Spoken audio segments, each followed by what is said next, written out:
Hello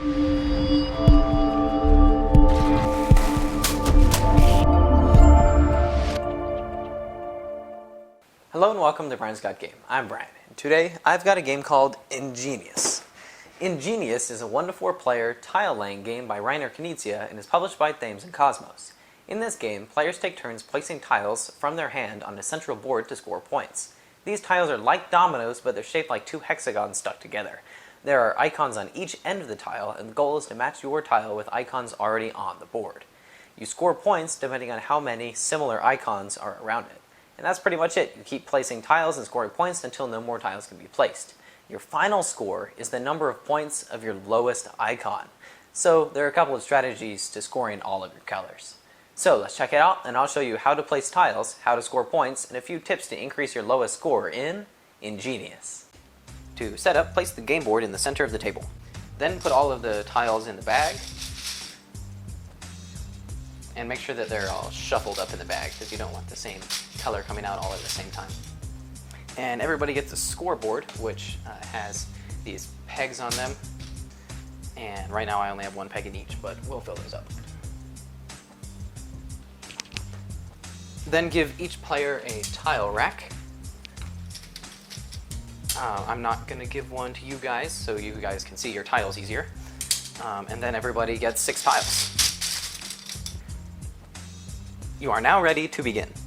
So, the youngest player goes first, and your turn's pretty straightforward. You take one of your tiles and you place it down on the board.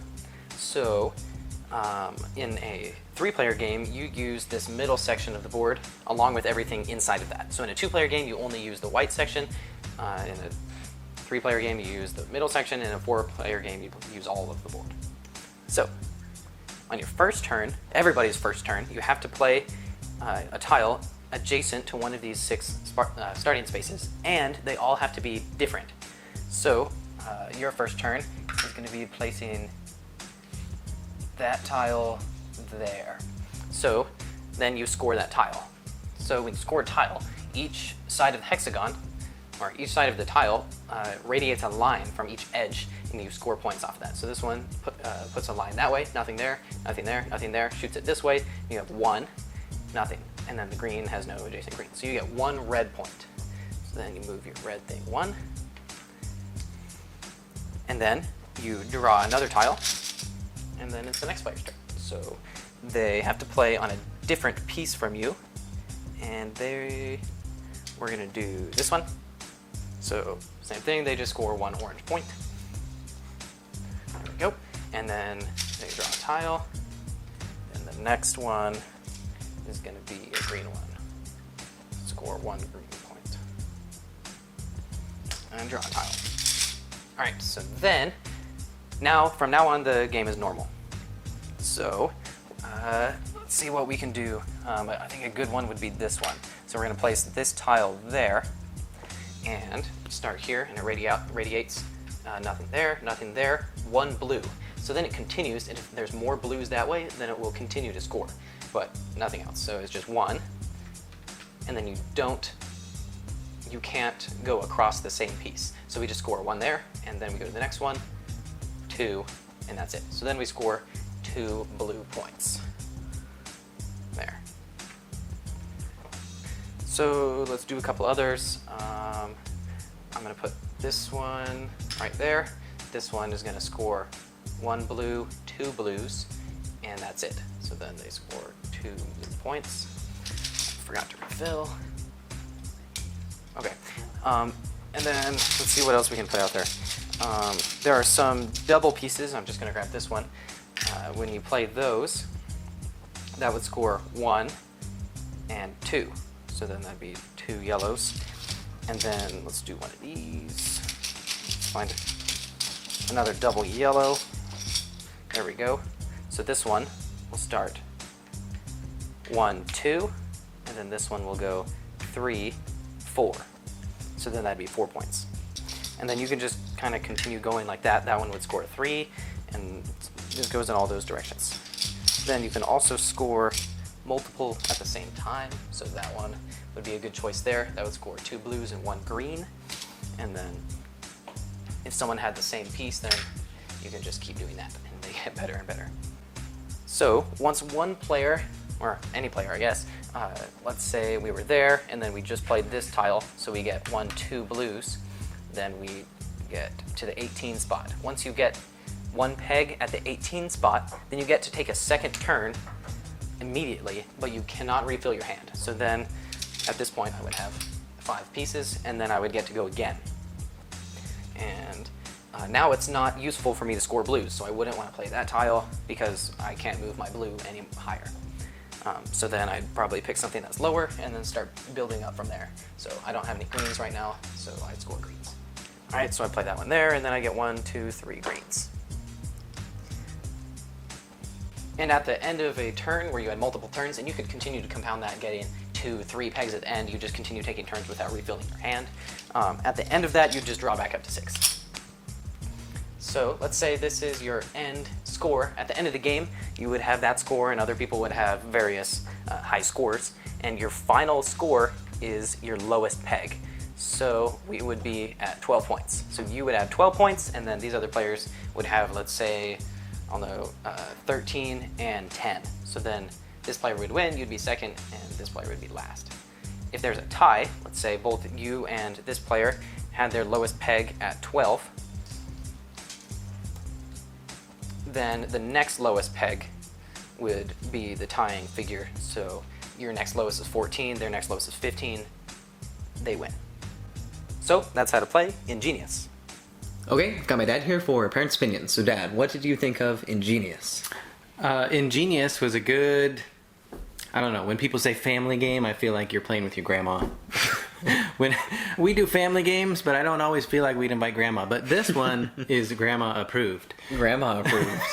That's a new one. So I don't know, it feels like one of those older, an older type game that you play at a reunion or something, and it's so easy, grandma can play it.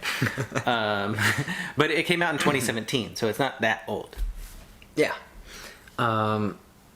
So I guess we'll jump right in and then comment about it later. So, the components. It is a tile laying game, so there's a bunch of there's 2 hexagons stuck together, then it's... I don't know what you call that shape. 2 sets of 5, so it's 10. Easy enough. Decagon. It's 2 hexagons stuck together and it's like a domino. And there's a bunch of them, and they're kind of thick. I mean, they're not super heavy, but I think... And they're hollow in the middle, like they're not solid. Yeah, so I mean, they're plastic, and I mean, it's a quality piece. Yeah. And then I think the symbols are in set, right? Mm-hmm. Yeah. And then those are all painted with their color. Unless you're colorblind, then they're different symbols. Then they're shapes. Yeah, so... Or symbols, yeah. Yeah, so they're helping... Circles, squares. If you can see color, then you've got your colors. And if you can't, then you've got the symbols. So it works. Colorblind friendly game, so that's good. Yeah. So there's a bunch of those symbols, and then they also have little plastic Scrabble trays to set your little decagons on. And then the board, it's a four-sided, that'd be kind of cool. It's a four-sided board. It's a folded board. And yeah, that's pretty much it. And then artwork, I mean, it's an abstract strategy game, so the artwork is the abstract strategy game. Yeah. Yeah, this one doesn't have a theme. No. Or story. Or art. Well, there's art in the box. It's a picture of the pieces. They're kind of glowing. Yeah, that's why I said it's a game to play with grandma. Grandma doesn't care about the story. So straight on to strategy. This is a strategy game, so there's a lot in this category. So it's the game that I'd compare this most to would be Quirkle, because you're playing the tiles down and you're trying to make matches in all of the directions. In Quirkle, you have 4 if you count all the different directions. This one, you have 5 for each side of your tile. Yeah, the way I think it says this in the rules or what, but it's like a line radiating out from one of the sides of the hexagon. Yep. So it's kind of like a star radiating out. You can score in all those directions. Mm-hmm. Yep. So yeah, the point of it is to play it down so you get the most points out of each icon.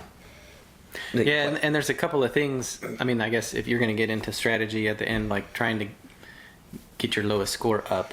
I mean, it doesn't do you very good to keep scoring really, one icon or one shape like a lot, right? Because it caps out at 20 or 18. 18, yeah. So yeah, we'll talk a little bit more about that at the end. Next, Easy for Kids. It's an abstract strategy game, so they can play it. The rules are super easy. You play a tile and draw a tile, but the hard part of it is making those strategic decisions, finding the most optimal place to place the tile. So, yeah, it's super easy. There's no reading involved. I mean, it's colors and shapes, so in that sense, it's good for younger kids to play. But like Brian said, you might beat them. They probably won't win. Yeah. Yeah, that's pretty much it. So let's move back into the strategy part 2. It's a little bit tricky because there's a bunch of other games with this score your lowest category, but this one's kind of fun in that there's 6, or is it 7 categories? Yeah, I think there's 6. 6. Okay, so there's 6 different icons, and then you have to score all of them, and then the one that's the lowest down on your little track is scored. That's another component I forgot. You have a big cardboard board and then little plastic pegs that go in each thing. And I found that they go in and come out a lot easier if you twist them at the same time. So then you don't bend your little board. Yeah, I don't know, I guess that's the one part that I didn't like about the game is if you have larger fingers, not like I have large fingers, but trying to get those up and back in the thing, and then the board is, kind of like the little cardboard thing, depending on where you live in the world. Could be humid, could be dry. It kind of bends and warps, and then you got to keep track, and then the peg falls out. If you just twist it, then it goes in and stays in. And the pegs are kind of nice because you are clumsy and you hit it off the table, then all your scores are saved. That is true. Which is probably what they were going for. Because grandma might bump it. Maybe. Anyway, back to the strategy. You want to score all of your different colors, which can be kind of tough. Sometimes when we were playing, there was always one color that nobody would score until the end, just because you could score points in other places. Yeah, and I think, if you have more people, then more, like it kind of scales nice because you use a smaller board with 2 and then 3 and then 4.